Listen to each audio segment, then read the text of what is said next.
Next time you're in Dollar Tree, head on over to their glassware section and pick you up some hurricane vases. And grab a vase while you're at it. For this project, we're going to be duping these gorgeous pieces I found at Pottery Barn for a fraction of the cost. Now don't get too excited because while it's going to be a fraction of the cost, we're going to have to put in a little bit of work and have a little bit of patience. I know, but you got this. Don't be a baby, okay? Grab your painter's tape and trim off enough so that we can tape off the bottom of our hurricane vases. I picked up 2, and as you've seen in the dupe, you could do this with as many as you would like. They even had them on a tray lined up. I'm just going to do 2 for our demonstration here, and I use 1 piece of painter's tape to wrap it all the way around. If you're struggling to get it exactly straight, use 2 or 3 painter's tape pieces, people. Do not, don't discriminate. Use as many as you need to get your line as straight as you feel, okay? I've definitely had to use more than 1 on cylinder pieces. It can be tricky sometimes. But when you have it straight enough, okay, this was good enough for me, grab you some glue. Not hot glue, okay? Grab some E6000 or... I'm out of my favorite, which is the Gorilla Glue gel. I'm out of this. As you can see, like I've squeezed it to death, okay? So I'm going to be using the E6000. I know that these 2 work really well together when you're using glass and putting them on ceramic pieces.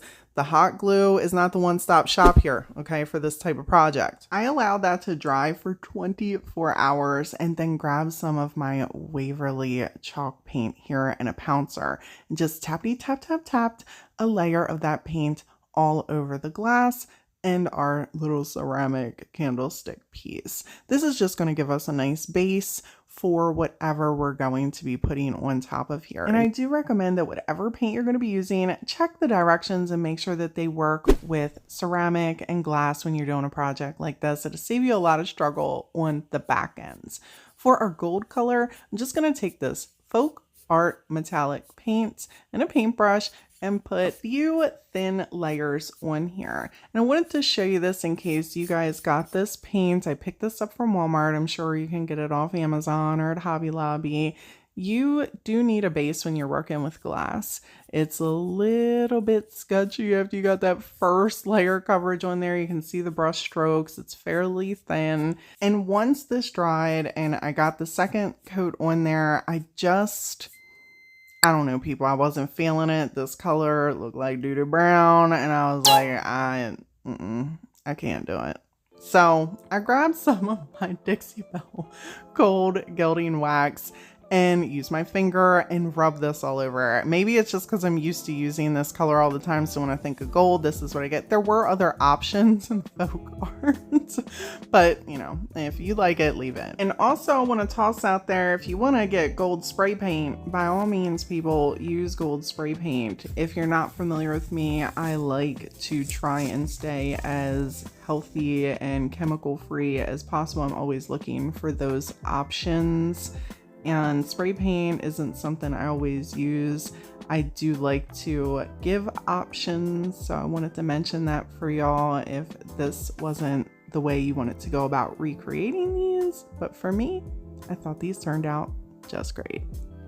Pottery Barn had these beautiful mosaic crackle pieces, but the price tag was a little hefty. I thought we could recreate these. Not exactly, but an inspired piece using some of these candle holders from Dollar Tree. And we're going to start this off by using one of the most difficult mediums to work with, in my opinion, is crackle. This is my favorite. There's a multitude of opinions. You're welcome to yours. I've tried many over the years.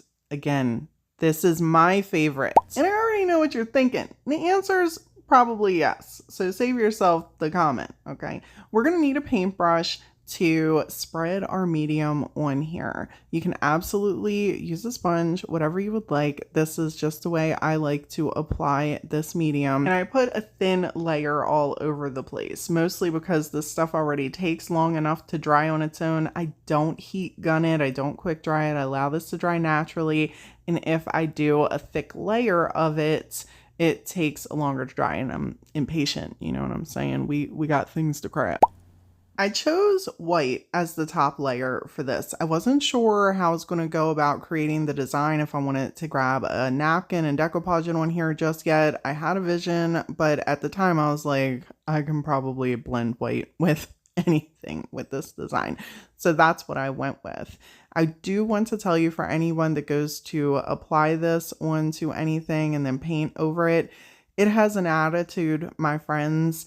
You want to have enough paint on your brush to just kind of do one swipey swipe, because it will pull the medium and then you will just have strips of blank stuff and it will be frustrating. So keep that in mind as you're using this crackle medium. And if you wonder if you're doing it wrong, nope, it has an attitude. It is the medium itself. But if you have enough loaded on your brush, you'll get a decent coverage and then that crackle will just blend on in. Took me years working with this to get to a point where I actually have a comfort level enough and I know in the spots that I'm looking to accomplish certain things.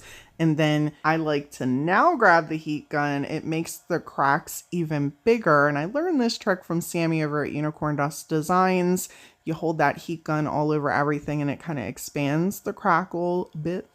And then any gaps or any splotches I noticed that is kind of like missing, or sections, splotches, whatever you want to call it, that's missing paint, I'll grab my paintbrush and do like a light dry brushing, not to mess up the entire crackle effect.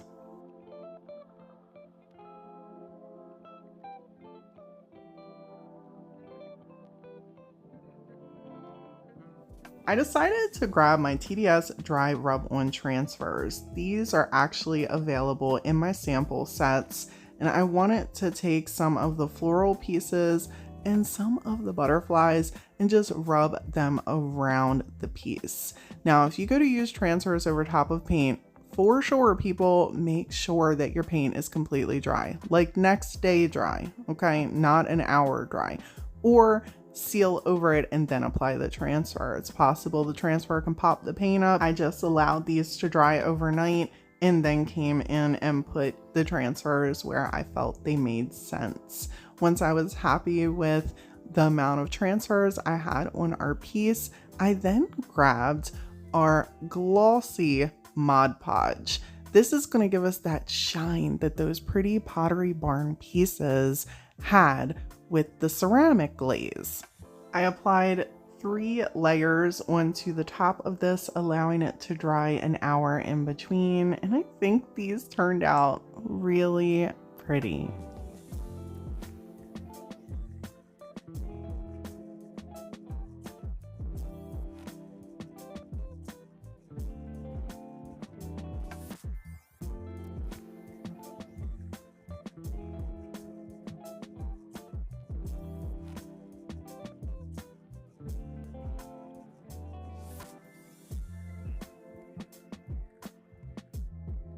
I love to craft me some little riser pieces. When I seen these at Pottery Barn, I knew we could run one over to Dollar Tree and grab some of their craft wood to dupe this piece. I don't know about you, but that $59 price tag, it's a little scary. So let's make this for a lot less. A lot of Dollar Tree scrap wood is pretty rough around the edges, so you're going to want to sand that down. I mean, you don't have to, but for me, we're going to take a second to bring on in the finger sander and get a little bit of that rough stuff that's around those edges all off, mostly because I've actually got myself a little splinter before, leaving it too rough around the edges. I mean, I like rustic, but we don't want to get no splinters, so we're going to sand it down.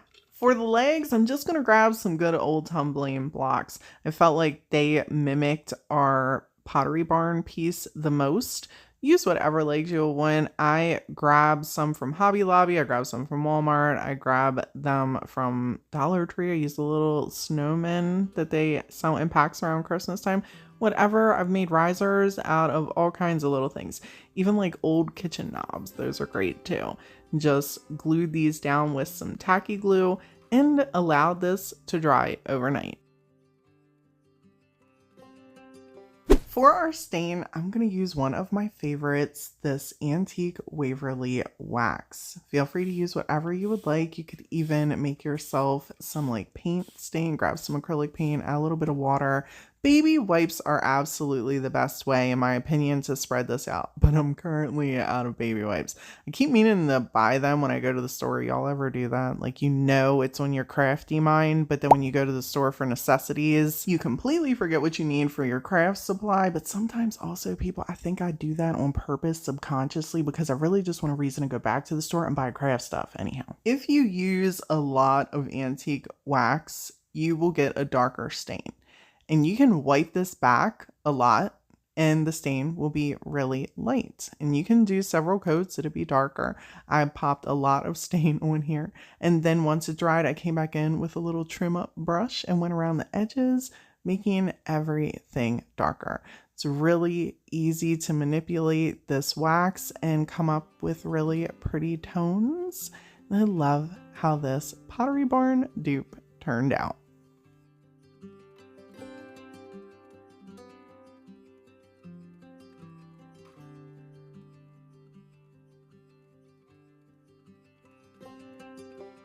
Pottery Barn had the most beautiful high-end artesian rope vase, and I knew we could recreate this for a tiny fraction of the cost using some of the glassware from Dollar Tree and a nautical rope. For this part, we're going to grab some hard coat Mod Podge. I have done a lot of glass art. And one thing that I can tell you, if you're going to put a fabric or a material on the glass, you need to make sure that the medium you're using is going to create that hard locked surface between the glass and the material. And this stuff works pretty amazingly.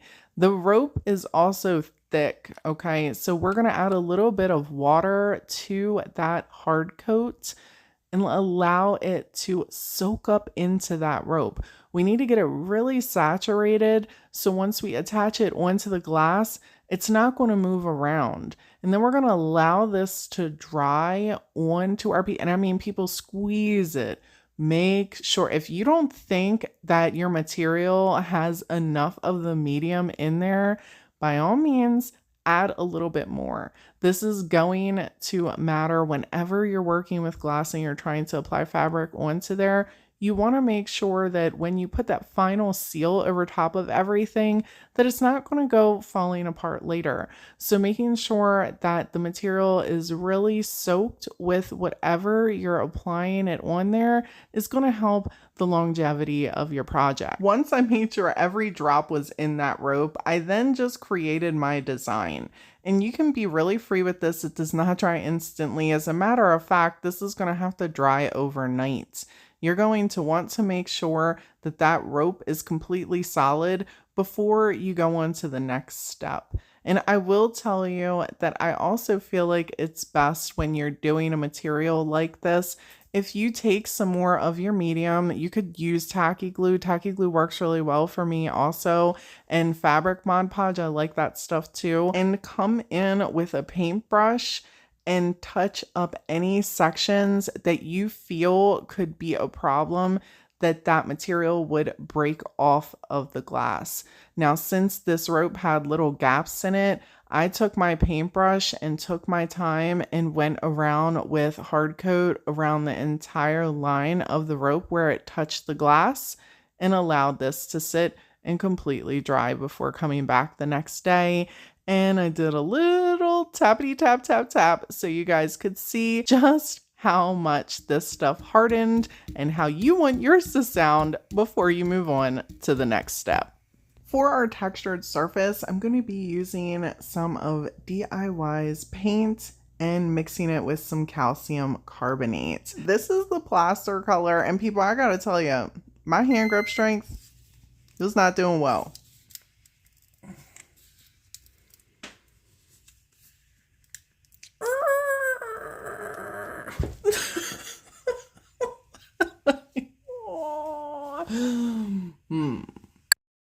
I got it. I get asked often, what is calcium carbonate? It's really just a supplement. You can pick this up off Amazon. That's where I got mine at.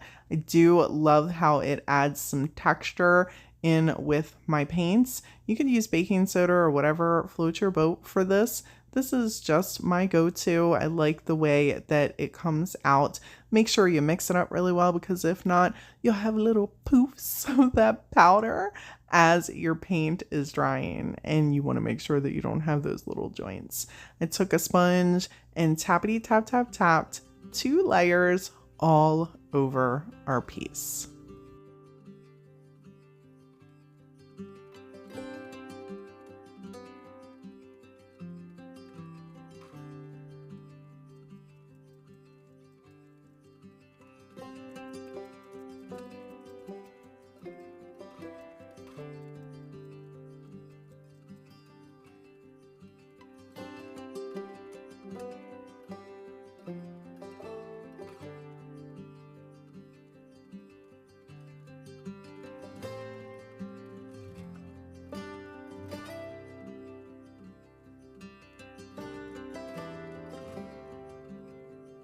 If you're looking for more Dollar Tree duping inspiration, check out this video right here. And as always, people, thank you so much for hanging out with me today. And until next time, bye.